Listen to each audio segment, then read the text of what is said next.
Salut à tous, on se retrouve aujourd'hui pour une nouvelle vidéo de test avec aujourd'hui le magnifique Oppo Reno 6. Alors, pour la petite histoire, vous le savez, bon ben vous allez dire les Reno 5 sont sortis. Bon, les Reno 5 en France, alors en Chine c'est Reno 5, en France ça a été les Fan X3, Fan X3 Lite, Fan X3 Neo.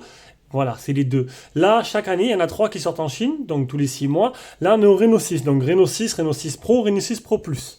D'habitude, c'est toujours le Pro Plus qui arrive en France sous une autre dénomination, et ce Reno 6 normal qui va arriver en France sous une autre dénomination. Celui-là du milieu, qui se rappelle Reno 6 Pro, n'arrivera sûrement pas en France. C'est ce qui se passe d'habitude. Il y a toujours le plus beau et le plus bas. Voilà, celui-là du milieu n'arrive pas, et voilà.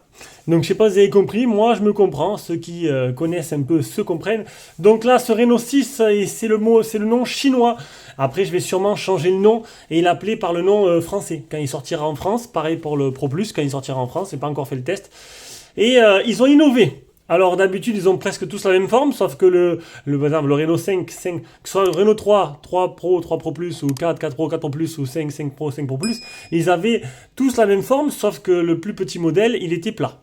Voilà, c'était la différence. Mais là, eh bien là, ils se ressemblent pas du tout, parce qu'en fait, ils ont tenté un coup de poker. Ils ont pris un iPhone et ils l'ont copié.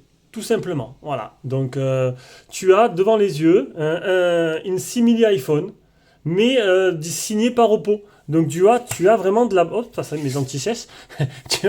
Les anti-sèches. Tu as de la bonne qualité. Voilà, pour ceux qui n'ont pas le moyen de s'acheter un iPhone, tu peux t'acheter un petit Reno 6 qui lui ressemble à deux gouttes d'eau. Tu peux te couler un petit autocollant à la pomme arrière et faire peut-être l'intéressant avec.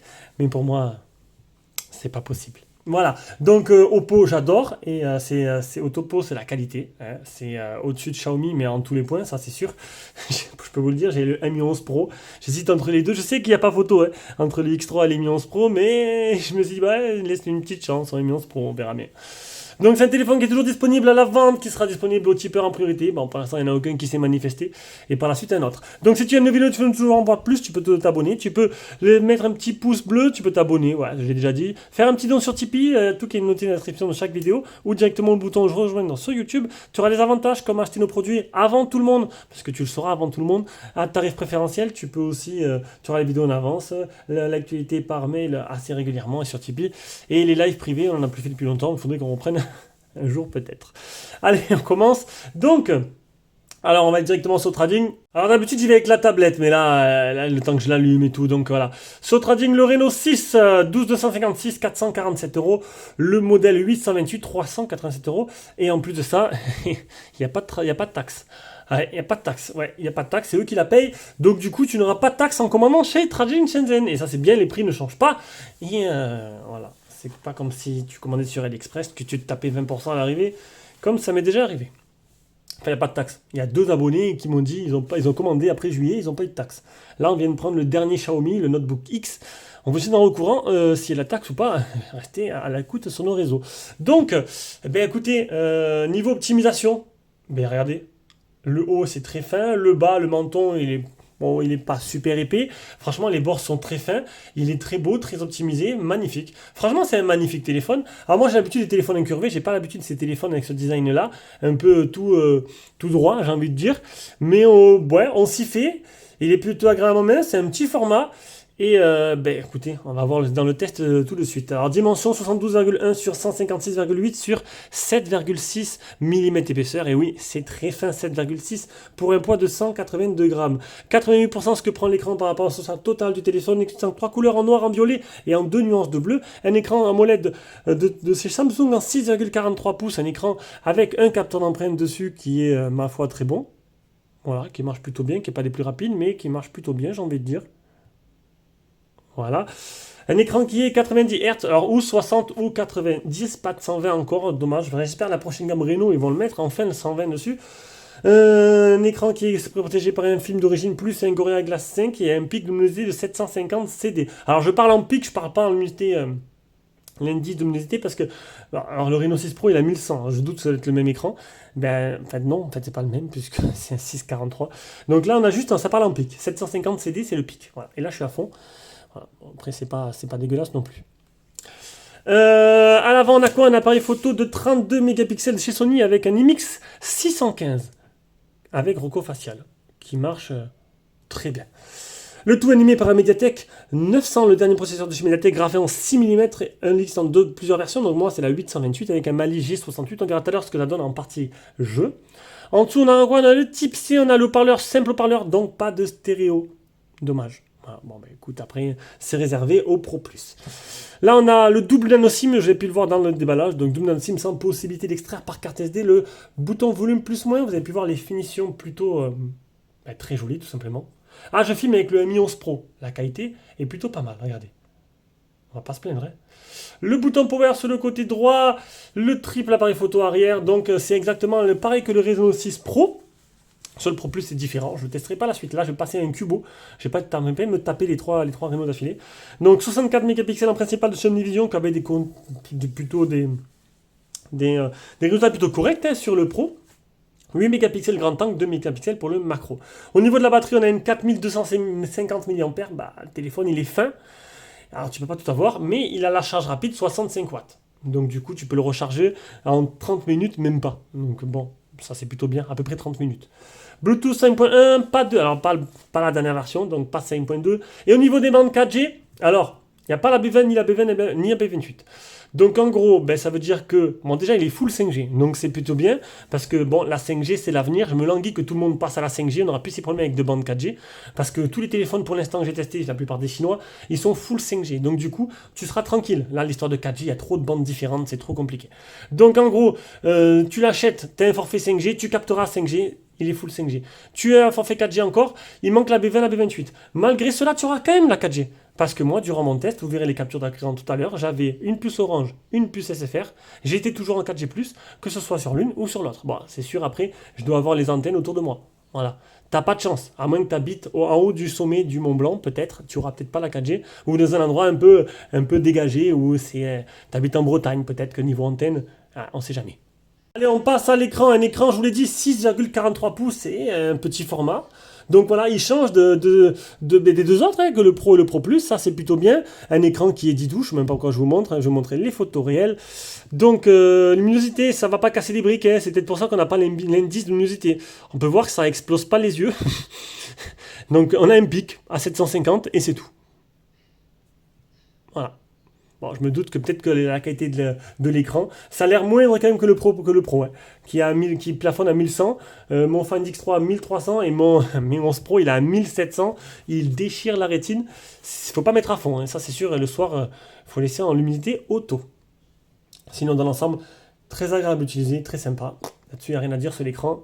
Il est simplement beau. On passe à la partie logicielle, donc du ColorOS, tout simplement. ColorOS dans la dernière version qui soit sur ce téléphone. Donc on est sur du ColorOS en version 11.3, voilà. Donc c'est une surcouche qui est très fluide, très bien optimisée, mieux que celle de Xiaomi, hein, j'ai envie de dire. C'est voilà, bon, c'est peut-être pas aussi joli, je l'avoue. C'est vachement personnalisable, mais c'est sûr que ça reste encore comparé maintenant à la nouvelle surcouche FunTouch de Vivo et à Xiaomi, ça reste un peu à l'ancienne. Et c'est vrai que maintenant on a quelque chose de plus joli sur la concurrence, mais surtout elle est très complète, très fluide, et c'est tout ce qu'on demande, tout simplement. On va passer aux captures d'écran. Alors le Antutu de ce Mediatek 900, alors Antutu en version 9, parce que c'est vrai que je faisais en version 8 jusqu'à présent. Bon, je sais pas s'il y a beaucoup de différence, mais bon, 478 851. Le test de chauffe 40 degrés, 10 touches pour l'écran, 8186 pour le PC Mark. Les Geekbench, le premier, le deuxième, l'anti-malware qui est propre, le safety net qui est passé, une suite logicielle, le GPS test qui est parfait, 29 satellites fixés sur 47, 1 mètre de marge. Donc là, niveau personnalisation, je vois pas ce que tu peux faire de plus. Donc il y a tout, les thèmes, les fonds d'écran, le Horizon Display, petites icônes, les styles d'empreinte, et j'ai bien les notifs. Pour ceux qui se demandent, il suffit, chez Oppo, c'est pas compliqué, il suffit d'accepter les notifs par chaque application, d'autoriser le truc en arrière-plan, et après tu vas dans batterie et tu autorises que ce soit pas optimisé. Voilà, et du coup tu as les notifs tout le temps, et ça c'est plutôt bien. Le double tap pour l'éteindre et pour l'allumer. Double tap, tu l'éteins, double tap. Alors, attendez. Tu l'éteins, tu l'allumes. avec le recours facial, c'est plutôt parfait. Alors j'ai mis les boutons parce que j'ai testé une nouvelle manette, une manette pour téléphone, et il fallait que je mette les boutons, c'est plus simple. Mode d'écran couleur vif ou doux, le réglage du mode sombre, alors c'est bête, il y a toujours pas, il force pas toujours les applications tierces qui ne sont pas compatibles, et ça c'est plutôt embêtant. Le rafraîchissement de l'écran élevé ou 60 Hz, moi toujours comme le plus élevé je mets parce que c'est plus agréable. Le Dolby Atmos, bon, sur un haut-parleur c'est un peu dommage, mais bon, le parleur est de bonne qualité, vous verrez après. Verrouillage des applications, masquer les applis, le coffre-fort, fonction de clonage du système, navigation par geste, par bouton, les gestes et mouvements, c'est tout tap, les captures d'écran, etc. Capture vidéo de l'écran, balle d'assistance, bulle de retour rapide, barre latérale intelligente, c'est ça.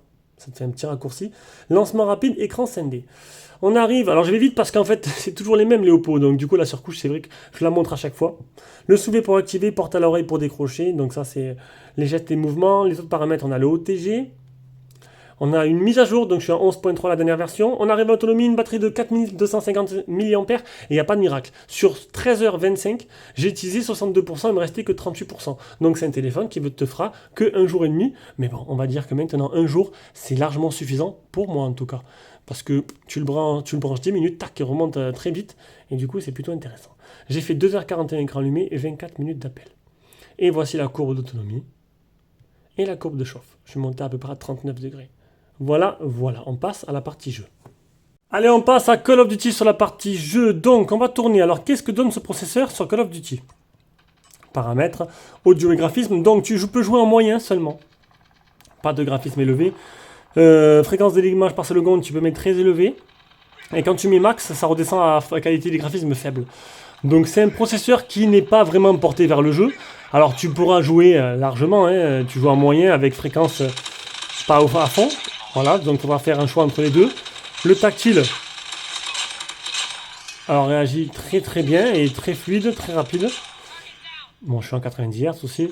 Et sinon, ben voilà. Mais sinon, pour la partie jeu, voilà, ce ne sera pas au max des possibilités. Ça, c'est peut-être un peu son point faible. Allez, on passe à la suite. Et la suite, c'est l'appareil photo. Donc, logiciel photo déjà pour commencer. Donc, mode nuit. Mode nuit, donc tu as grand angle, tu as le mode x2, x5, donc c'est du numérique. On a le mode vidéo, tu peux filmer jusqu'en, alors, 4K 30 fps et au Full HD 60 fps. Donc, pas de 4K 60 sur ce processeur-là. On a un mode photo, un mode portrait. Alors, en mode photo, tu peux aller jusqu'en x5, x10 le zoom. Mode portrait, mode plus, tu as dual vidéo, c'est à utiliser les deux écrans pour filmer, ralenti, timelapse, film, expert, extra HD, photo d'identité, scanner texte, panneau, macro, stickers, modèle sloop et scanner Breno. Voilà. En haut, on a quoi? Tac, tu as le mode, alors le HDR, l'IA, les petits filtres et les paramètres. Allez, on va mettre maintenant toutes les photos et vidéos que j'ai prises, on remet directement pour faire un petit bilan.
Allez, du coup, on revient avec cet appareil photo, un Sony IMX315, et ça vous permet de voir un petit aperçu de ce que ça donne en capture sonore, tout simplement, et en capture vidéo. Donc, bon, niveau des photos, c'est au niveau de ce que fait le 6 Pro. Voilà, donc si vous voulez voir les photos en taille réelle, vous aurez un lien Google Drive avec toutes les photos en taille réelle directement. On stocke tout ça sur notre Drive et vous avez les photos, comme ça vous pouvez faire votre petit aperçu. Le flash marche très bien, vous avez pu voir la photo dans le noir dans la salle de bain.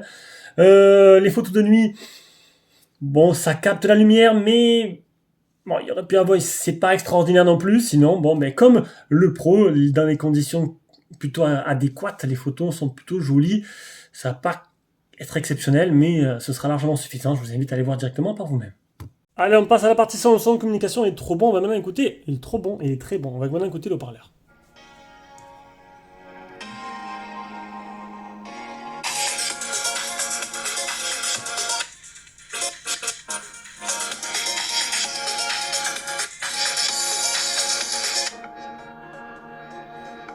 Donc il est plutôt correct, il est plutôt bon. Bon, après, il n'y a qu'un seul haut-parleur, ça, vous le savez depuis le début du test.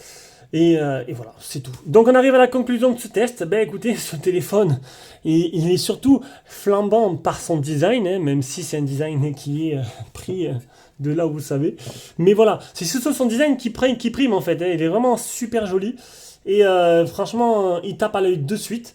Le reste est plutôt correct dans l'ensemble. Le tarif, il n'est pas très élevé. Donc, je trouve ça plutôt intéressant. Voilà, maintenant, à vous de vous faire votre propre avis là-dessus. Et encore une fois, je changerai le titre une fois que ce modèle arrivera en France. Allez, bisous, ciao, ciao.